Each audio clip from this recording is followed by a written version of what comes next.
Hey, what's up guys, Sir Amanon here, bringing to you a brand new series that I'm proud to present to you guys today, and that is going to be simply called Road to 1000 Dueling Book Ratings. So, as many of you guys know, Dueling Book has a rank system, and at the start of each new format with the upcoming ban lists, Dueling Book actually resets the ranked ladder so that everybody starts at 100 rating, and then people can climb or lose rating based on whether or not they win their matches.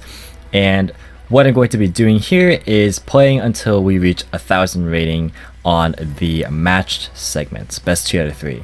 Now 1000 is a bit of an arbitrary number, that's true, and there is no limit to how much rating one can acquire. It just depends on how much people play and how far the format progresses. But 1000 is a pretty, I would say, good indicator of decent enough consistent win rate, as well as, you know, skillful enough players to actually get competitive matches in, which I feel is the entire purpose of this series.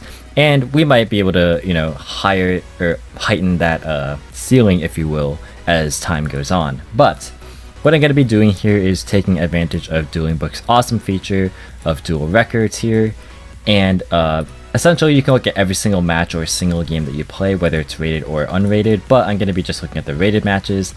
And essentially I'm going to be showcasing the replays in each video, and there will be one full replay of a match per episode, because there are some times where people disconnect or, you know, AFK or rage quit or whatever, but I won't be omitting anything. Even if things are kind of silly on my part, I'll be showcasing everything, no shame, and you'll be able to see the entire full progression of me from 100 rating to hopefully 1000. So that's the premise of this series, and I hope you guys will enjoy. And without further ado, let's just get into it.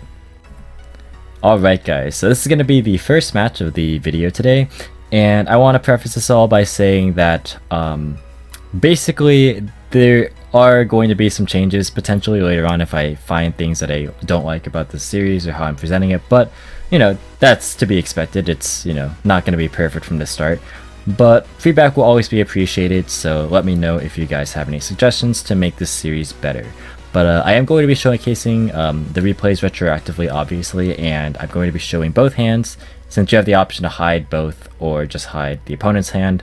But I'm going to be showing everything so that everything is viewable and we can analyze things as, you know, effectively as we can.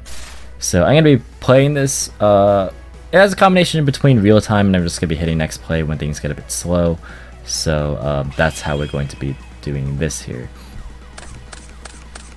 Alright, so this is going to be game 1 against Harpies, and for the games that like disconnects and stuff happen, I'm actually just gonna, you know, basically fast forward, because you guys don't really want to see the disconnects unless if like a lot of substantial things happen. But for 3 matches, I'm gonna tell you guys, DCs happen for 3 matches in a row. So yeah, I like make a very small play, and then he leaves. He actually disconnects. The other 2 just leave, but he DCs. So yeah, we'll just show the other 2.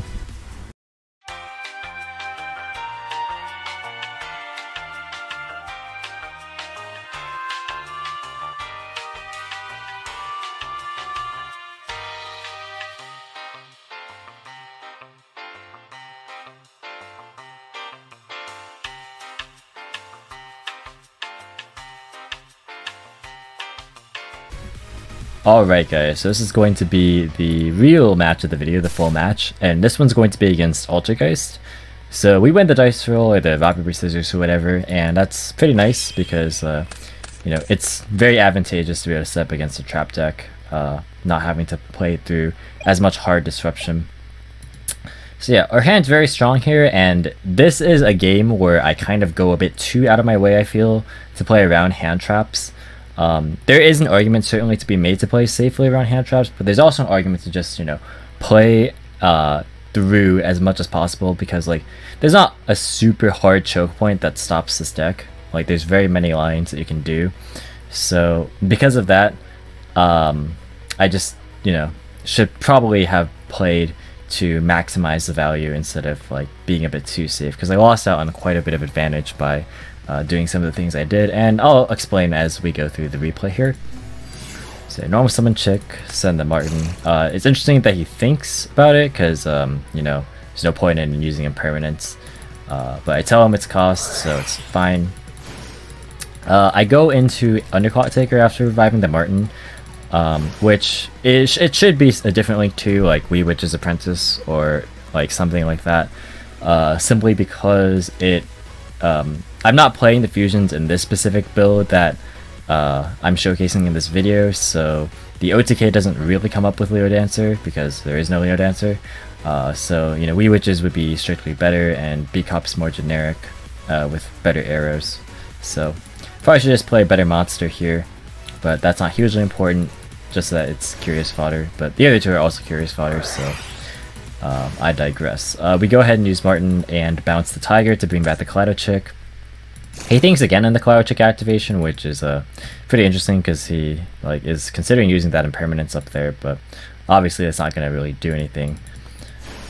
So I go into Nyarla, and when I summon it, what's interesting is I opt to not use the affected attach. I could get a free Serenade Dance here, right?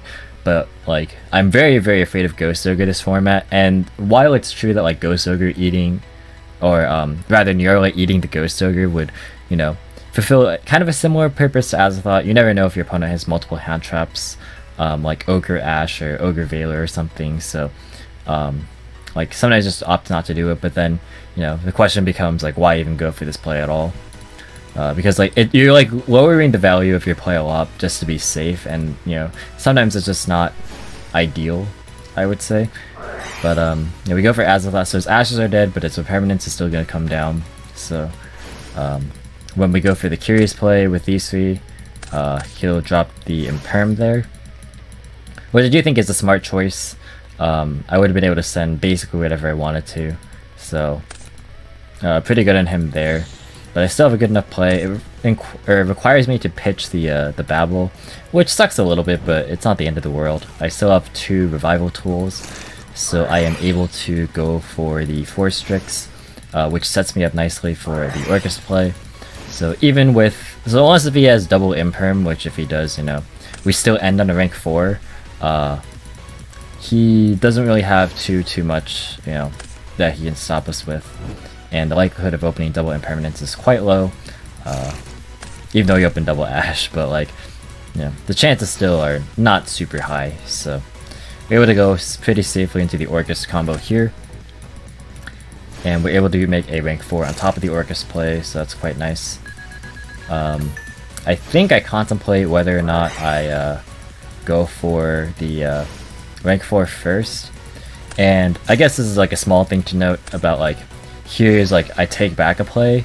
I treat DuelingBook sort of just a testing platform that's a little bit more laid back, simply because it's, you know, a simulator, right? It's not, there's nothing on the line, there's no prizes at stake, it's not a tournament. You could treat it like that if you wanted to, but and so if my opponent were to tell me here, for example, oh, you moved your cards, put them back and do your play, I wouldn't object to that. But if I were put in that situation on DuelingBook, I wouldn't, you know, I wouldn't tell my opponent, hey, you know, blah blah blah. I would be a stickler about it, but I would probably be a stickler in a especially a regional or higher event. Locals, depending, it probably wouldn't matter too much either for me, but yeah, just things to consider. I try not to commit too far forward, and then I'll never take back a play that already hit the field, you know what I'm saying? So even if I recognize I've misplayed that, I'm not gonna go that far back. But that's a bit of a side tangent. We go for a rank 4. It doesn't matter. It didn't end up mattering that much which direction I ended up going in. So yeah, we have the Orcust play here, and this is a build that you'll notice I didn't play Longirsu in. So there is no Longirsu for me to just make, and even still I don't have the Babel axis. Now it would have made Symbol revive better, it's true, but I didn't really fear it too much. You know, I could have ended up with the Dingirsu plus Galatea, with Dingirsu protecting my field, which would have been nice, but not a big deal. I just set the crescendo anyway, and then I just end on the board without the Dingirsu. Sucks a little bit, not too big of a deal, but we just go ahead and pass here. So my opponent goes and normal summons the Marionetter, and playing this deck for a while, the Altergeist deck. I'm quite familiar with how the deck opens, so like Marionette is a pretty safe choice to negate. We know he doesn't have Extravagance. He could be main decking Evenly Matched, but I'm actually pretty safe against that as long as he doesn't have like a big follow-up, because I just keep Tiger and keep playing because I have Martin Engrave, I have Perfume Engrave to search, so like I'm in pretty good condition even if I get main deck Evenly Matched and I like Crescendo the Marionetter. But like he can't like normal summon again, obviously, like for a Melisleek or anything. He doesn't have like, there's no real big power play for him to make. He can't crack the board. All he can do is like set traps afterwards. So I feel very comfortable in negating the Marionetter here. So I just negate it, and he goes ahead and sets and passes. He actually opts to not set Call by the Grave, which is kind of weird to me because he could have easily stopped the Dingirsu like after I banished symbol to target it, or he could have banished the Yellow Martin to negate it, but he did neither of those things. So the play is pretty simple. Just go for a symbol play into Dingirsu to send the back row, and it's Solemn Judgment, which he actually reveals to me even right before scooping. So I know he's main decking it instead of just siding it, so like it's something to keep in mind that he's playing it for sure. Unfortunately, we can't view siding in Dueling Book, but just generally side removal for back row, of course, like Pankratops, Twin Twister, if you opt to play evenly, or Reboot, those cards as well. Just any back row removal, obviously, is like the big thing against Geist. So he's going to choose to go first, of course, and this is a pretty interesting hand. We have the Twin Twister, which is awesome, and our opponent actually has quite a few meaningful back row, as well as the Village, and he has to play in Sangan into Almirage to search Multi-Faker, so he has that. So he'll go ahead and search out his Multi-Faker, that's totally fine, and he's going to activate the Village and set 3. Now he's gonna go in standby phase, activate the spoofing. He just flips it up, which, you know, I confirm in chat just to make sure he's not like shuffling back for cost, because if he did I would consider hitting it, but obviously I have to use Twin Twister now because if he uses his Faker then I won't be able to use like half my hand. So I pitch the Nessie and I hit the Crackdown and the Secret Village. He goes and summons Faker. I use Nessie's effect and he summons Silk. So Nessie gets me Jackalope. So this is where things get a little bit interesting with my danger hand.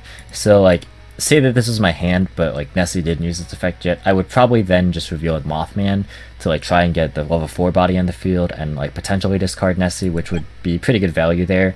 But because I already used the Nessie, I felt the need to use Nessie first. Because of the fact that like, I want to guarantee monsters on the field because I want to just force Silk as much as possible.